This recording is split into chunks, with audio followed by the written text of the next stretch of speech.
Ibu Bapa, Saudara-saudari, adik-adikku yang terkasih, renungan dalam masa Prapaskah pekan kelima, hari Sabtu, tanggal 9 April 2022, bersama Media Katolik Duk in Altum. Bacaan suci diambil dari Injil Yohanes, bab 11 ayat 45 sampai ayat 56. Pokok bacaan hari ini adalah persepakatan untuk membunuh Yesus. Tuhan bersamamu dan bersama rohmu. Inilah Injil suci menurut Yohanes. Dimuliakanlah Tuhan. Banyak di antara orang-orang Yahudi yang datang melawat Maria dan yang menyaksikan sendiri apa yang telah dibuat Yesus percaya kepadanya. Tetapi ada yang pergi kepada orang-orang Farisi dan menceritakan kepada mereka apa yang telah dibuat Yesus itu. Lalu imam-imam kepala dan orang-orang Farisi memanggil mahkamah agama untuk berkumpul dan mereka berkata, "Apakah yang harus kita buat? Sebab orang itu membuat banyak mujizat. Apabila kita biarkan dia, maka semua orang akan percaya kepadanya, dan orang-orang Roma akan datang dan akan merampas tempat suci kita serta bangsa kita."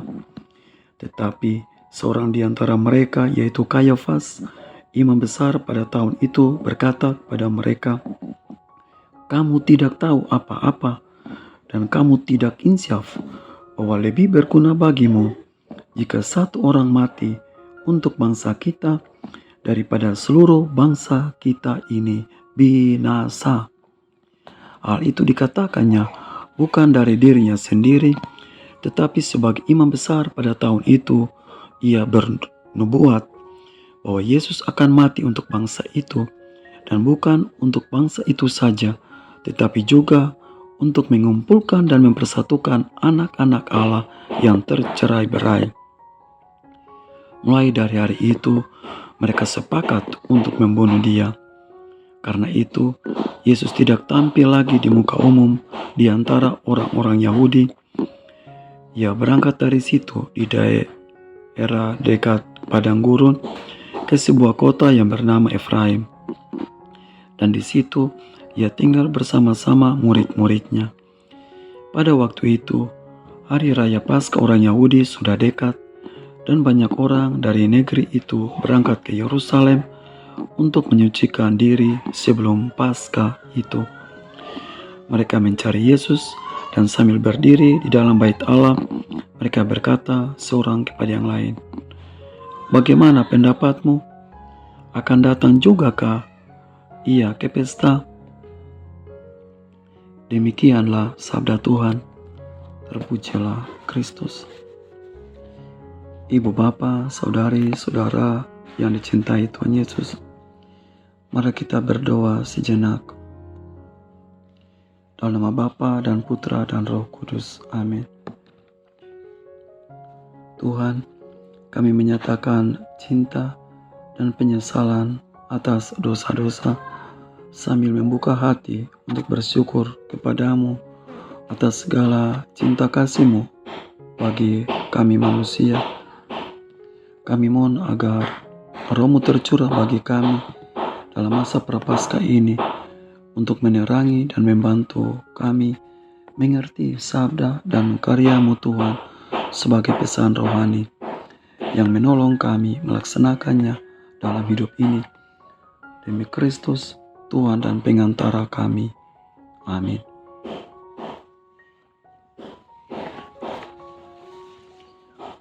Pokok renungan kita adalah bangga jadi pengikut Yesus.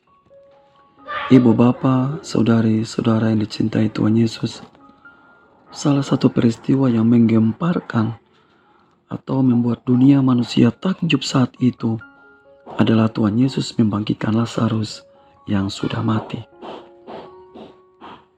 Berita ini laris manis di kalangan para pencinta Tuhan Yesus dan juga para pembenci Tuhan Yesus. Mereka yang membenci Tuhan Yesus merasa gerah dan berunding bagaimana cara membunuh Yesus. Kitab suci mencatat bahwa ada banyak orang yang percaya kepada Tuhan setelah datang sendiri dan melihat sendiri realitas manusia Lazarus hidup kembali. Bersama Maria, saudari Lazarus, mereka bersyukur dan merasa bangga sambil bersukacita sebab Lazarus sudah hidup. Kedukaan diubah Tuhan menjadi sukacita. Kehilangan berubah jadi pertemuan mesra. Hidup Kristus mematikan, mengalahkan kematian. Saudara-saudariku, Anda dan saya selalu merindukan atau mengharapkan peristiwa kuasa Yesus terjadi dalam hidup kita, bukan? Hidup dalam sukacita Tuhan, seperti Maria mendapati saudaranya Lazarus hidup lagi karena iman dan percaya teguh kepada Tuhan. Untuk sampai pada kerinduan itu, ada 2 syarat mutlak yang harus kita buat dalam masa prapaskah ini sebagai orang Katolik sejati. Yang pertama, kita harus datang sendiri dan melihat sendiri bagaimana Tuhan Yesus bertindak bagimu dalam hidupmu dan keluarga kudusmu. Poin itu merujuk pada kehadiran. Ini amat penting. Yang kedua adalah semangat radikalitas dalam sikap tobat. Kita harus berani menyatakan tidak kepada kuasa dosa yang muncul dalam diri, dalam bentuk dan situasi kondisi apapun. Saudara-saudari, kedua syarat ini, radikalitas dalam tobat dan kehadiran dalam tiap pertemuan, doa dan misa, lingkungan dan hari Minggu amat mendasari dan melandasi pembangunan sikap kekaguman iman pada Tuhan Yesus yang selalu setia mencintai Bapa dan kita manusia. Dia yang selalu membangkitkan hidupmu tiap hari menjadi manusia baru dalam setiap situasi dan pekerjaanmu.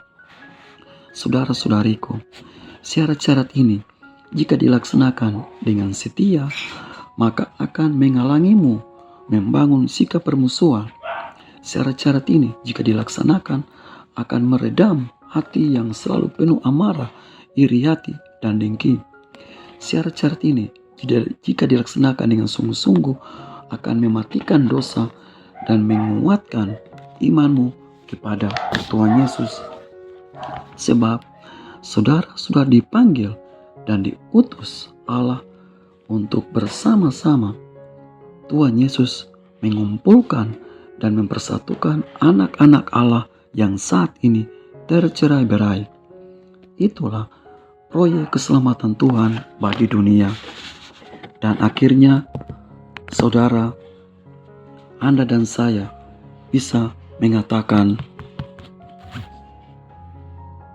bangga jadi orang Katolik dan bangga jadi pengikut Yesus. Tetap semangat. Amin.